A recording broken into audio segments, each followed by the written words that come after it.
tal? Bienvenidos a la 26ª emisión de Dios en la Actualidad. Esta es la segunda parte del tema las religiones y la paz. Recomiendo a los que no han visto la anterior emisión que puedan verla, sea antes o después de ver esta, porque el tema es bastante delicado y merece ser entendido, no digo en todos sus matices posibles, porque eso tal vez sea demasiado ambicioso de mi parte, pretender que puedo tocar todos los matices, pero al menos con cierta variedad de costados, de matices, que permitan tener una concepción lo menos inmadura, lo menos torpe, quizás, posible. Torpe, ¿por qué? Porque la cuestión religiosa, sea quien sea que la mire alguien que ya está inmerso en la fe y en un camino de fe religiosa, o alguien que no lo está, siempre parece ser que la opinión, el juicio está demasiado al alcance, demasiado fácil, ¿no? Como que uno, el que no es religioso, ya sabe, la tiene clara que las religiones son algo tonto, enfermizo, desviado, exagerado, o a lo sumo bueno, pero para cuestiones meramente emocionales y psicológicas de personas que sin religión estallarían o se pegarían un tiro. Y luego el que es religioso pues está tan en lo suyo, tan en su sentir, en sus experiencias, que supone que todos los otros son totalmente ajenos a ese sentir, a esas experiencias, tienen malas intenciones o lo que fuese. Entonces parece que todas las perspectivas tienden a ser muy rápidas, muy ensimismadas, por decir así, muy metidas en la propia vivencia. Obviamente, en no todos los casos es así. Eso es importante a destacar. No considero yo que todo el que tenga una visión crítica sobre otra religión, sobre las personas que siguen otra religión, sea necesariamente por ignorancia, por ingenuidad o por soberbia o lo que fuese. No. Puede ser que tenga razón. En principio puede ser que tenga razón. Puede ser que esos otros merezcan la crítica, quizá. O al menos que critica con fundamentos, critica con un criterio elaborado ya, maduro. Vamos a hacer una pausa ahí y vamos a ir al primer video, que es del informativo argentino del canal Visión 7, en el cual se trata una cuestión relativa al Papa, a la Iglesia Católica y al diálogo con comunidades musulmanas. Vamos a ver esto. Muy bien, ahora vamos a cambiar de tema. Saben ustedes que el Papa Francisco en el día de hoy se reunió con los embajadores que están acreditados en el Vaticano. Allí habló de la voluntad de diálogo respecto al Islam y también la novedad es que mañana finalmente se va a concretar su encuentro con Benedicto XVI. La Sala Regia del Vaticano al cuerpo diplomático acreditado en la Santa Sede. Allí el Papa exhortó a luchar contra la pobreza e instó al diálogo entre los pueblos para construir la paz. Consideró fundamental que cada individuo pueda encontrar a un hermano y no a un enemigo, y citó a San Francisco de Asís. Francesco d'Assisi ci dice: lavorate per edificare la pace, ma non vi è vera pace senza verità. Non vi può essere pace vera se ciascuno è la misura di se stesso, se ciascuno può rivendicare sempre solo il proprio diritto senza curarsi allo stesso tempo del bene degli altri. Durante la audiencia con embajadores y diplomáticos, Francisco habló de su intención de acercarse a los no creyentes y al Islam. Per questo è importante intensificare il dialogo fra le varie religioni, Penso anzitutto a quello con l'Islam e ho molto apprezzato la presenza durante la messa dell'inizio del mio ministero di tante autorità civili e religiose del mondo islamico. Además, el sumo pontífice le agradeció a los embajadores por el trabajo desarrollado para edificar la paz y construir puentes de amistad y hermandad. Mañana el Papa Francisco visitará en Castel Gandolfo al Papa emérito Benedicto XVI. Se producirá así la primera reunión entre ambos desde que el cardenal Bergoglio fuera elegido jefe máximo de la Iglesia. Y además será el primer encuentro de la historia eclesiástica entre un Papa y un Papa emérito. La alusión precisamente del sumo pontífice sobre el Islam, ¿no? Así es, y una relación complicada, por lo menos la que venía teniendo Benedicto XVI con el Islam. Pero Pedro, ¿por qué es complicada? ¿Por qué es dificultosa la relación entre el Vaticano, la Iglesia Católica y el Islam? Por muchos motivos, Cecilia, y es verdad que Benedicto XVI tuvo algunas conferencias muy criticadas en el mundo islámico.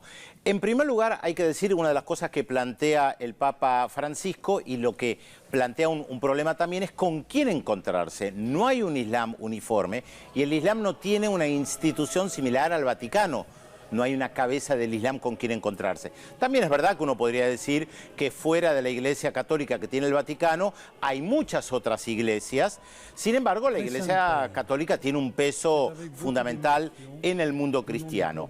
Al no haber un Vaticano, hay que buscar diversos interlocutores. Eso, en primer lugar, representa un problema. No quiere decir que no pueda haber diálogo, pero representa un problema.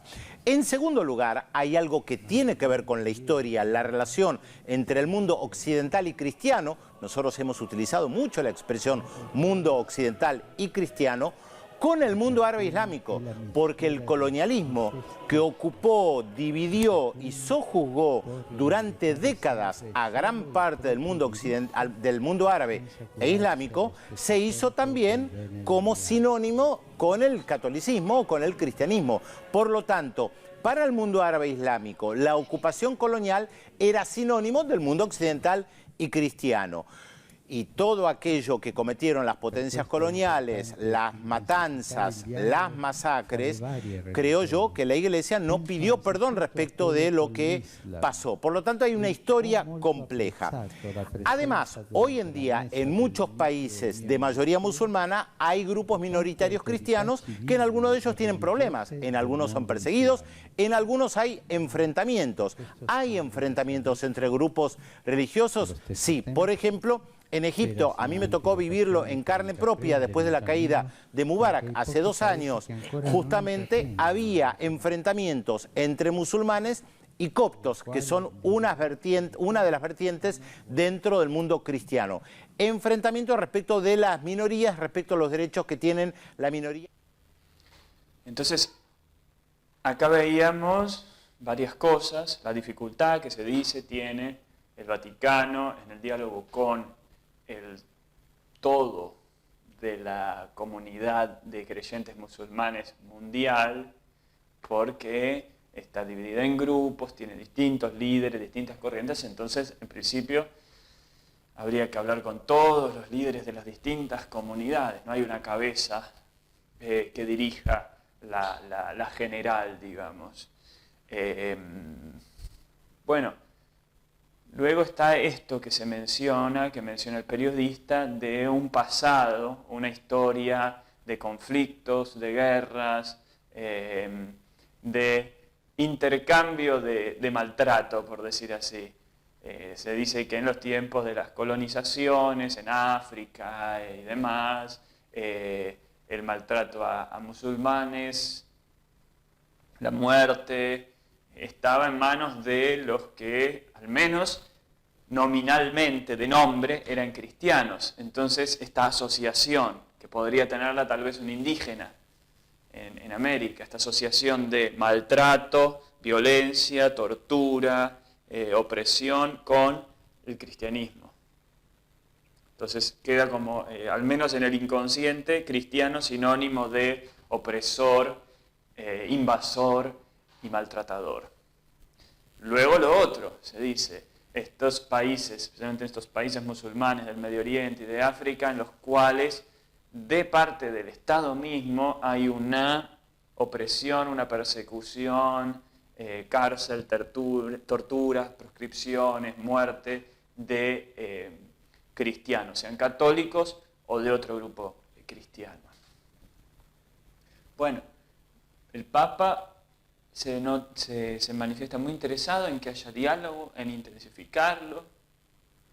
Uno podría decir, quizás para movilizar a los gobiernos islámicos a que tengan una actitud más respetuosa, más saludable, más comprensiva y dignificante con los no musulmanes, especialmente con los cristianos, para que no se deje de torturar, se deje de proscribir y se les permita vivir en paz. Y entonces, claro, para que eso sea, tiene que haber una reciprocidad. El musulmán va a tener que ser, obviamente, bien recibido, bien acogido, respetado en cualquier gobierno, cualquier país que se aprecie de cristiano. Ahora, se dice también en la cita de San Francisco de Asís que no hay verdadera paz sin verdad, es decir, sin la verdad. Pero a su vez esa verdad no es algo egoísta donde yo estoy en lo mío y en mi derecho, en mi necesidad, sino también en el pensar en el otro. Una verdad que también se corresponde con la comprensión de los otros, de sus necesidades y el amor, la entrega hacia el bien del otro. Pero la verdad es un punto fundamental acá. Porque la discusión religiosa tiene matices políticos, económicos, sociales diversos, pero también hay una cuestión esencial de la verdad, de quién tiene la verdad, quién está enseñando lo verdaderamente sagrado, lo verdaderamente divino. Vamos a ver entonces respecto a esto un video, una entrevista a un líder musulmán que en el video en YouTube el que lo subió lo presentó como un ejemplo de intolerancia. Casi no lo describe, él considera que esto ya es un ejemplo de lo que no debe ser. Bueno, vamos a ver este video.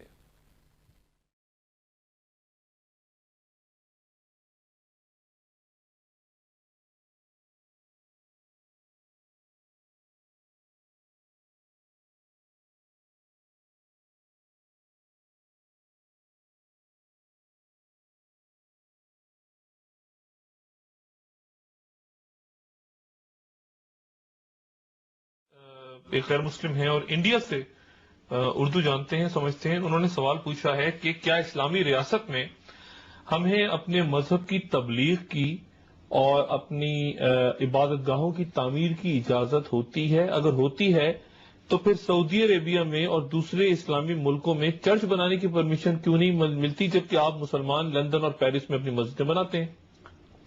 चंद इस्लामिक मुल्कों में, मिसाल के तौर पर Saudi Arabia etcetera में, propagation of any other religion is prohibited. Even construction of any place of worship is also prohibited. और इसमें कई गैर मुस्लिम कहते हैं कि हम जब आपको अलाउ करते हमारे कंट्री में आते, यूरोप में आते, अमेरिका में आते, तबलीग करते, मॉस्क बनाते, तो हमें क्यों नहीं परमिशन है? इसका मैं सिंपल सवाल पूछता हूँ कि मैं गैर मुसलमान से ये पूछता हूँ, अगर आप एक स्कूल के प्रिंसिपल है और अगर आप मैथ्स टीचर चुनना चाहते हैं और 3 टीचर आते हैं, एक टीचर से आप और सवाल पूछिए 2 जमा 2 कितना? पहला टीचर कहता है कि 2 जमा 2 3, दूसरा टीचर कहता है 2 जमा 2 4, तीसरा टीचर कहता है 2 जमा 2 6। तो मैं ये उनसे पूछता हूं, वो टीचर जो कहता है 2 जमा 2 3 या 2 जमा 2 6, क्या आप उसको स्कूल में रखेंगे? तो वो कहते हैं नहीं। बोला क्यों? आप उसको पढ़ाने देंगे? बोलते नहीं पढ़ाने देंगे। क्यों नहीं देंगे? क्योंकि उसे मैथमेटिक्स का सही इल्म नहीं है। इसी तरीके से जहां दीन का सवाल है, अल्हम्दुलिल्लाह सुम्मा अल्हम्दुलिल्लाह, हम मुसलमान जानते हैं कि इन्न दीन इंदल्लाह इस्लाम। सूरह अल इमरान सूरह नंबर 3 आयत नंबर 19 के आते कि सिर्फ एक ही सही दीन है, वो है इस्लाम। और अल्लाह ताला फरमाते सूरह इमरान सूरह नंबर 3 आयत नंबर 85 में कि इस्लाम के अलावा कोई भी दिगर मज़हब अल्लाह सुब्हानहू व तआला कबूल नहीं करेंगे। तो दीन के मामले में हम जानते हैं इस्लाम ही सिर्फ सही दीन है, इसीलिए हम दूसरे दीन का प्रोपगेशन अलाउ नहीं करते। जहां तक कि दूसरा सवाल है कि हम चर्च बनाने देंगे या टेम्पल बनाने देंगे, जब दीन ही गलत है और चर्च में ईसा अलैहिस्सलाम को पूजना गलत है, बुत परस्ती गलत है, इसीलिए हम गलत चीज हमारे मुल्क में अलाउ नहीं करेंगे।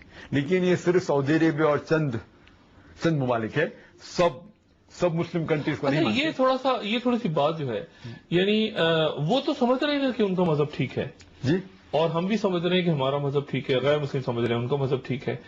अब लोगों के सामने जाहिर है कि उनको आके एक समझ लीजिए बात जी, मैथ्स के अंदर वो गैर मुसलमान 2+2=3 पढ़ाने देंगे नहीं अपने स्कूल में, क्योंकि वो कंफर्म्ड है कि 2+2 4 ही है। तो दीन के मामले में हम कंफर्म नहीं, नो कंफर्म नहीं। अगर वो कंफर्म होते तो गलत चीज क्यों पढ़ाने देंगे हम? उसी तरीके से हम जब रूल कर रहे हैं कौन सी कंट्री, हमें 100% पता है कि इस्लाम के अलावा दिगर मज़ाहिब सही नहीं है। यहाँ कोई ह्यूमन राइट्स का मसला, कोई ऐसी बात ह्यूमन राइट्स का सवाल नहीं। हाँ, अगर कोई प्रैक्टिस करना चाहता है मुस्लिम कंट्री में, अपने घर में प्रॉब्लम प्रोपोगेट नहीं कर सकता। इसी तरीके से कोई टीचर अपने दिमाग में सोचता है 2+2=3 तो प्रॉब्लम नहीं, लेकिन बच्चे लोग को पढ़ाएंगे तो हम इसको बिल्कुल ये नहीं करेंगे कि हमारे बच्चों का पढ़ाओ 2+2=3। इसी तरीके से साइंस एंड टेक्नोलॉजी में लोग माहिर है। हम साइंस और टेक्नोलॉजी के लिए लोग को बुलाते हैं अमेरिका से, यूरोप से, आओ हमारे मुल्क में साइंस और टेक्नोलॉजी में आप माहिर है, हम आपसे सीखेंगे। लेकिन दीन के मामले में हम माहिर है अल्हम्दुलिल्लाह। तो इसी तरीके से जहां तक के उनका सवाल है, उन्हें अभी तक के इतना they are not confirmed it, so we are trying to get them to the right part of Islam, therefore we propagate our religion to the non Muslims.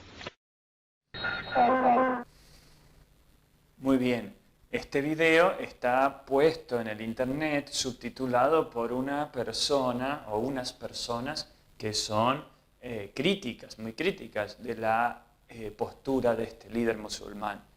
Eso se nota en el pasaje introductorio que ponen en este texto del respeto hacia las otras creencias, en los derechos humanos, digamos lo que la UNESCO, la ONU han postulado como los derechos humanos, que se ha convertido en una suerte de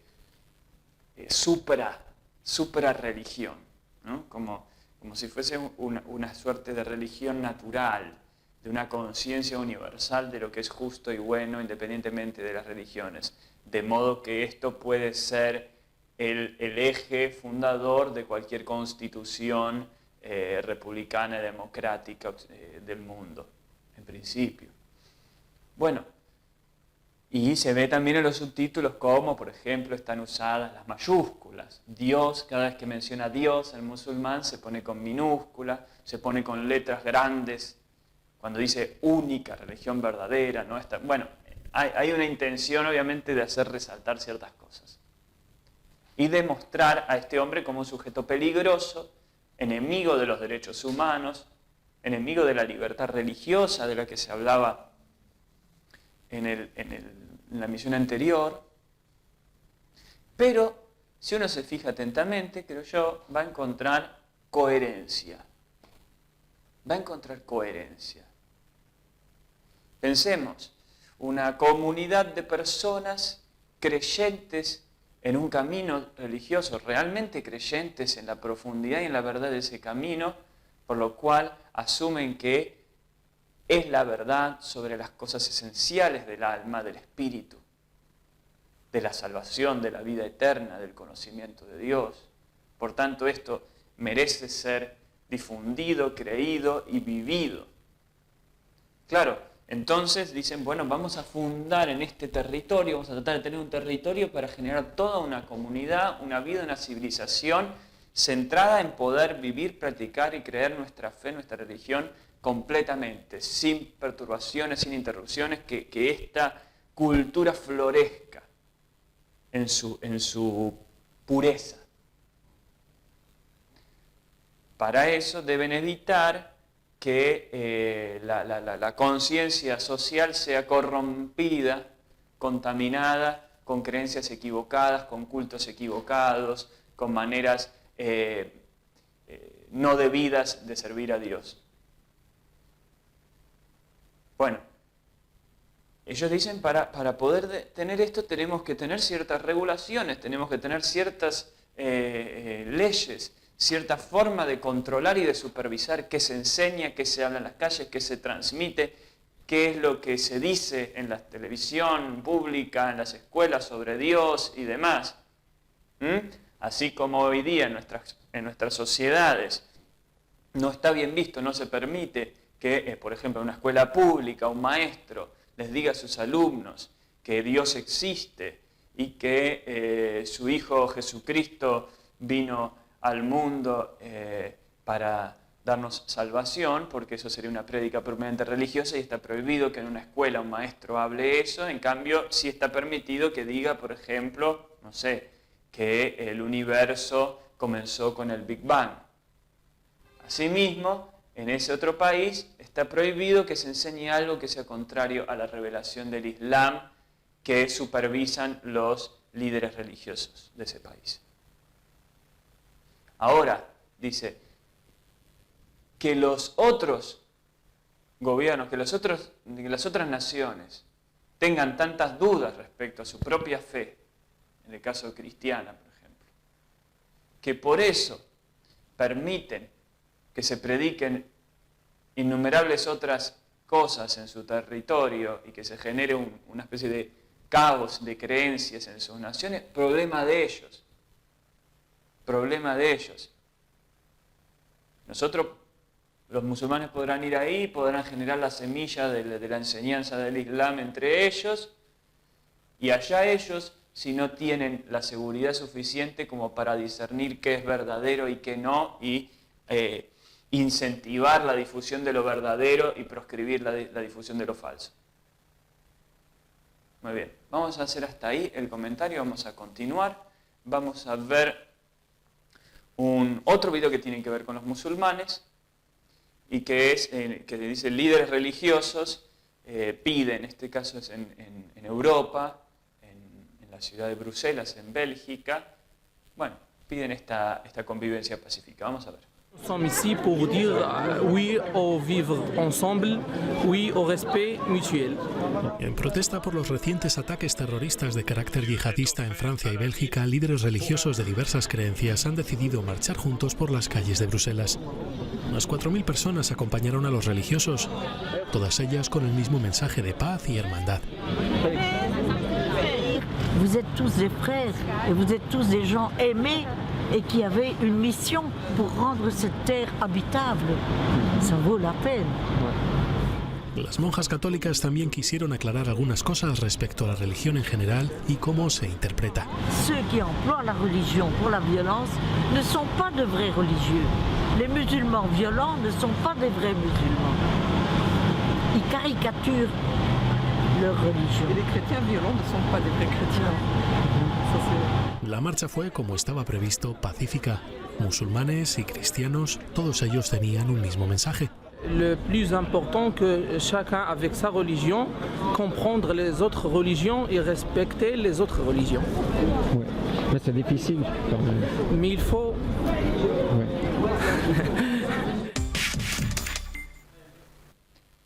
Yo creo que uno puede entonces, y reitero la misma cuestión, diferenciar entre lo que se puede enseñar o predicar dentro de lo propiamente religioso, teológico, doctrina religiosa, y lo que hace a las cuestiones políticas de convivencia, de armonía, paz, en, por ejemplo, un Estado democrático.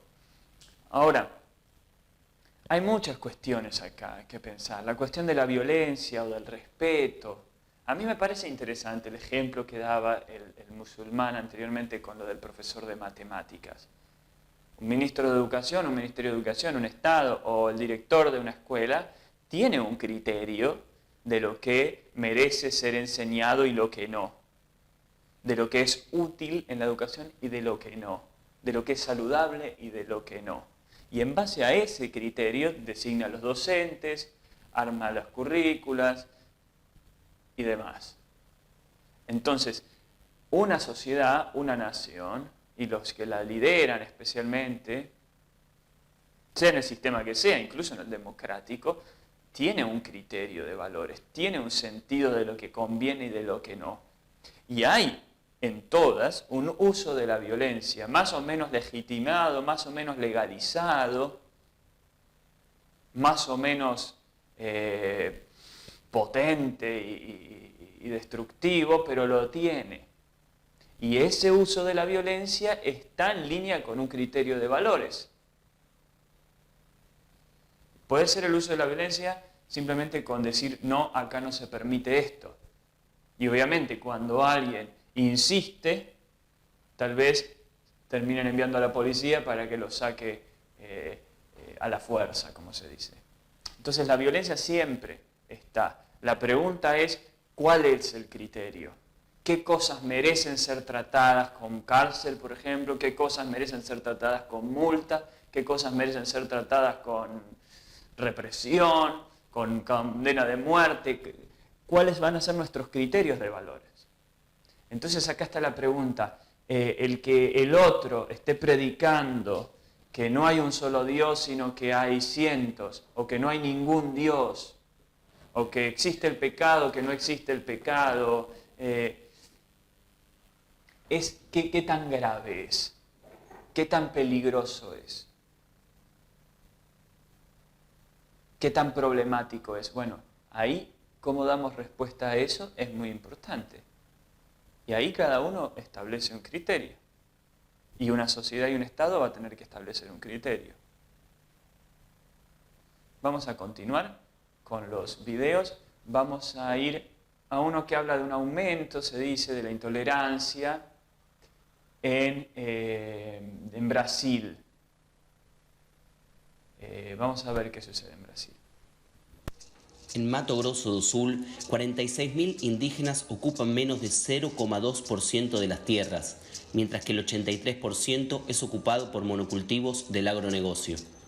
En la cosmovisión guaraní kaiowá, la religiosidad es un aspecto clave para retomar las tierras, pero Brasil ha vivido una intensa transición religiosa en los últimos 20 años. En la reserva indígena de Dourados ya existen 89 iglesias evangelistas y solo una casa de reza indígena. La desproporción es acompañada por un violento proceso de conversión a religiones neopentecostales. El proselitismo en esas iglesias se realiza demonizando las religiones de los otros. Hay casas quemadas, agresiones verbales y físicas, como apedreadas. La intimidación es tanta que hoy es común encontrar en esas aldeas el absurdo de que para seguir la religiosidad indígena tradicional hay que aislarse dentro de casa, porque el espacio público debe ser ocupado por las iglesias. La hegemonía de grupos fundamentalistas evangelistas hoy también se manifiesta en el Congreso. Allí poseen 197 sillas. En la mayoría de los casos también actúan como lobistas del agronegocio. Eu sou profeta de Deus. Si esas personas hacen una denuncia, el comisario es evangelista, el alcalde es evangelista. ¿Quién querrá oírlos? Lo que pedimos es una tolerancia y que haya acciones de poder público de modo de que se garantice la convivencia de las diferentes propuestas de la vida. En Brasil, del año 2000 al 2010, los devotos evangelistas crecieron un 61%, mientras que los indígenas evangelistas un 42%. Además, las prácticas se repiten al otro lado de la frontera con Paraguay. Un punto de coincidencia con la expansión de los latifundios predominantemente sojeros en manos de colonos brasileños conocidos como brasiguayos. El discurso fundamentalista de sectas pentecostales especialmente combate el modo de ser tradicional religioso de cada pueblo. Eso genera una serie de conflictos internos que afectan la estructura social y organizativa de las comunidades. Contra las religiones de origen africano, la violencia es aún más recurrente. Gisele tuvo que mudar el terrero Umbanda que lidera, después de amenazas de un pastor vecino. En ese barrio había una iglesia católica, pero nosotros no podíamos quedarnos. Comenzó a perturbarnos llamando a la policía todo el tiempo. Nos amenazaba con cerrar nuestra casa, a pesar de que todo nuestro ritual respetaba las leyes del silencio del barrio. En las últimas 2 semanas, la periferia de Sao Paulo registró 3 ataques contra terreiros Umbanda y Candomblé. En Río de Janeiro, el estado con mayor índice de violencia, ya es visible la alianza entre iglesias evangelistas conservadoras y el narcotráfico en favelas y periferias. Contra el ritual de los indígenas, que tiene mucho que ver con el nuestro, hay el mismo preconcepto. Por el humo, las pinturas en el cuerpo, los ritos, los cantos. Dios dice en la Biblia, ámense los unos a los otros. Esa es la premisa, pero lamentablemente los evangelistas son los que más nos atacan. Entonces les pregunto, ¿dónde está el amor? Líderes de diversas religiones alertan sobre la necesidad de unidad interreligiosa y el debate a nivel institucional para enfrentar el fundamentalismo conservador, cara visible de una disputa por la religiosidad, los cuerpos y la tierra, que se entrelaza hoy como hace 500 años. Ignacio Lemos para Telesur desde Sao Paulo. En Mato Grosso do Sul. Bueno, la misma cuestión, estas problemáticas de índole religiosa, o sea, preguntarnos por qué forma de culto, de creencia es la más beneficiosa para el alma humana, incluso para la sociedad o para la tierra, tal vez la naturaleza, están relacionadas con lo político. O sea, incluso cuando hay conflicto en los distintos grupos, el conflicto no es con los que viven en otro país, es con los que están en el territorio de uno.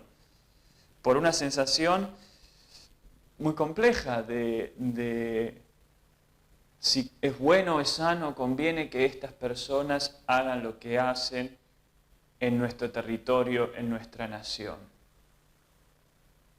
Uno podría reprocharles y decir, bueno, pero ellos tienen tanto derecho como ustedes. ¿Qué se creen que son ustedes para considerarse los más dignos de hacer uso del territorio público y demás? Pero bueno, es así creo yo, desde el principio de los tiempos. La visión que se logra imponer en las constituciones, en los gobiernos, tiende a ser la de mayor peso de gente y también de poder económico. Hay una lucha de fuerzas, inevitablemente. Voy a dar un ejemplo muy dramático de algo que casi todos solemos rechazar, que es, por ejemplo, la pedofilia. Si de pronto en una nación el 80% fueran personas afines a la pedofilia, lo más probable es que se legalizara en la Constitución. Entonces, esto habla de que es por un lado la cantidad de gente que va a seguir cierta fe y luego el ímpetu que quieran tener para que ciertas cosas se vuelvan ley y demás. Porque pueden haber seguidores de algo que son bastante mansos, que no tienen tantas pretensiones. Entonces, bueno, se dice que los indígenas, su religiosidad tiene que tener que ver también con el uso de la tierra y, digamos, ahí se dan un montón de cosas. Pero lo curioso también es que la defensa de la propagación de ciertos grupos religiosos no está solo dada por personas que pertenecen a esos grupos, sino por personas de afuera. Por ejemplo, si analizamos este informativo, creo yo que quienes lo realizan y quienes hablan son más bien críticos hacia los evangelistas, que los llaman evangélicos, e incluso también a los católicos, y defienden más bien los derechos de los indígenas no cristianos y de los practicantes de la Umbanda. ¿Por qué defender, por qué desear que se realicen cultos y creencias que no son las propias? Puede ser un amor por la diversidad o porque las personas no se sientan maltratadas o ofendidas o violentadas en su creencia religiosa, porque uno tampoco quisiera que lo hicieran con uno. Hay muchas cuestiones y de fondo está qué creemos que es lo más importante. ¿Qué creemos que es lo más importante para el ser humano y para una sociedad? Ahí se debate la cuestión. Porque no son principios espontáneos naturales. Ahí hay creencias arraigadas, seamos o no conscientes de ellas. Y la diversidad de creencias es fuerte y marca la senda de una constitución, de una nación, de un sistema político, social, y eso va a generar conflicto y va a generar perturbación y molestia en los que no crean lo mismo, obviamente. Y luego lo que habla esta señora respecto al amor. también sobre el amor es una cuestión delicada. Porque si el amor es en principio, como decíamos antes en la misión anterior, una entrega en beneficio del otro, esta idea de qué es lo que realmente lo beneficia al otro. Por ejemplo, si alguien cree que el otro, por seguir ese culto, esa religión, está trayéndose a sí mismo la condenación eterna y está ayudando a que esa condenación pueda venir a otros tantos, entonces uno está haciendo un beneficio al tratar de impedir que esa religión se propague y crezca. O sea que, ¿qué queremos por beneficio? También es terreno de debate, de polémica. Por lo tanto, el amor también lo es. Entonces no son palabras que hablan por sí solas, creo yo.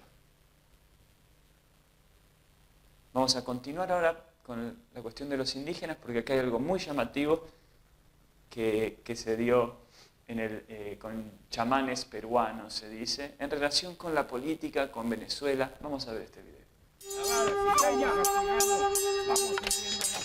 Maduro, te damos la contra. Salte, Maduro, te contrarrestamos. Hemos hecho un ritual especial para contrarrestar al presidente actual de Venezuela, Maduro, que el pueblo y el mundo entero pide y que le escuche a Hugo Chávez al finado, que deje en paz, que deje de la democracia verdadera y sobre todo que se retire.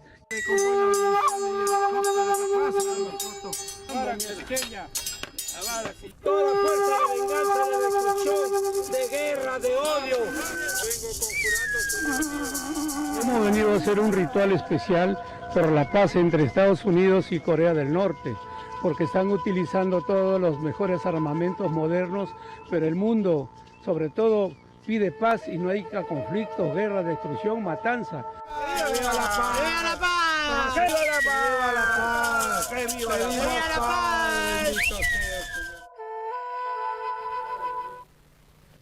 Muy bien, uno podría decir, esta es una religiosidad puesta completamente al servicio de la paz. Hacen sus rituales, sus ceremonias, con un sentido de eficacia en la tierra, en lo concreto, en el orden político, social, que por ejemplo renuncie Maduro, que no haya guerras entre Estados Unidos y Corea del Norte. Hay una visión política, evidentemente, hay una visión sobre lo que conviene o no a las sociedades, a las comunidades, y luego una idea de cómo hay que hacer las ritualidades, si se invoca a un dios o a dioses, a quiénes, a qué espíritus, de qué forma, para que eso se dé en la tierra, en las sociedades.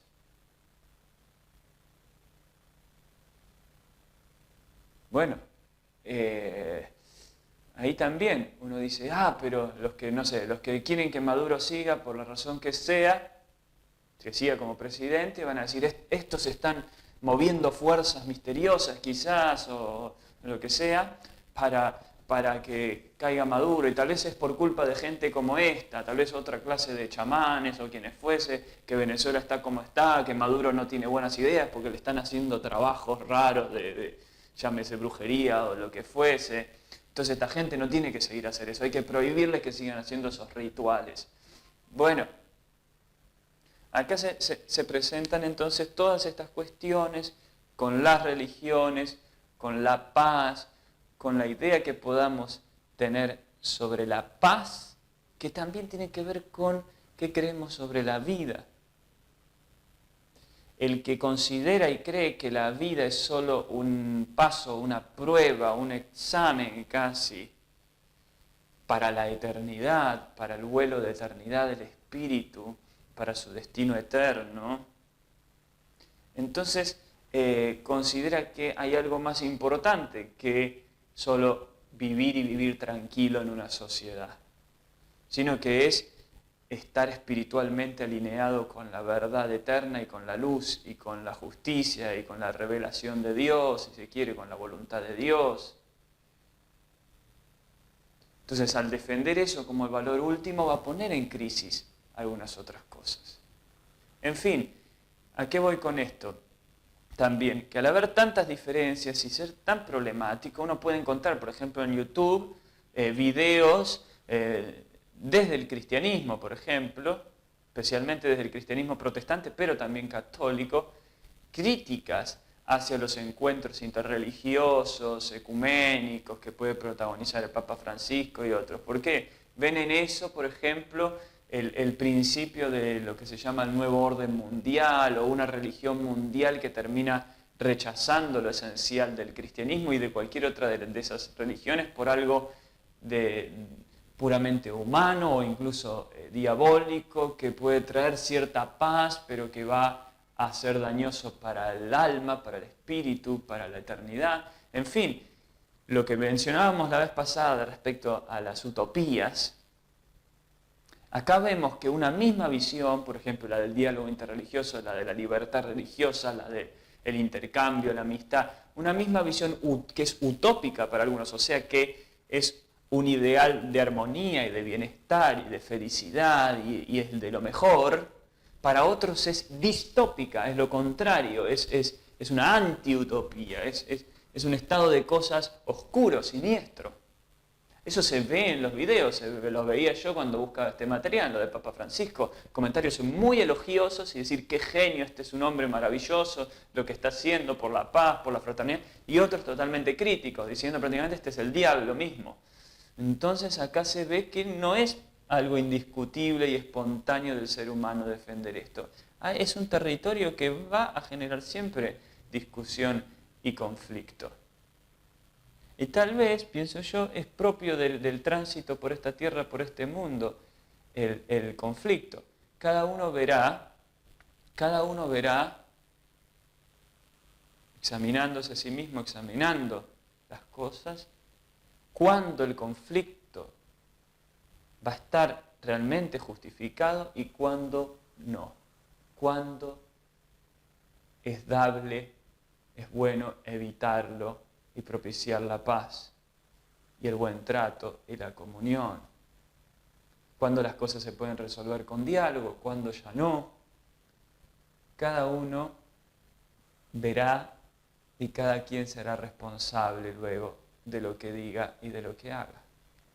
Voy a concluir con un texto, un breve texto, un poema relato de el muy reconocido mundialmente poeta de la India, Rabindranath Tagore o Tagore, lo pronuncian algunos, nacido en 1861, murió en 1941, Premio Nobel de Literatura, y este es un breve texto titulado El Camino. El Camino.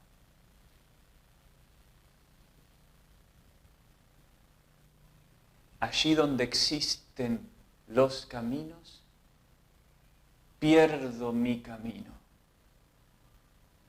En el ancho mar, en lo azul del vasto cielo, nadie trazó rutas jamás. Las alas de los pájaros y su canto, la llamita de las estrellas, las flores en ronda de las estaciones ocultan el sendero. Y he preguntado a mi corazón, ¿acaso tu sangre, el paso de la sangre, no conoce el camino invisible? Muy bien, ¿cuál es ese camino? ¿Cuál es el camino? ¿Dónde lo encontramos? ¿Dónde está? Los despido entonces. Hasta la próxima. Muchas gracias.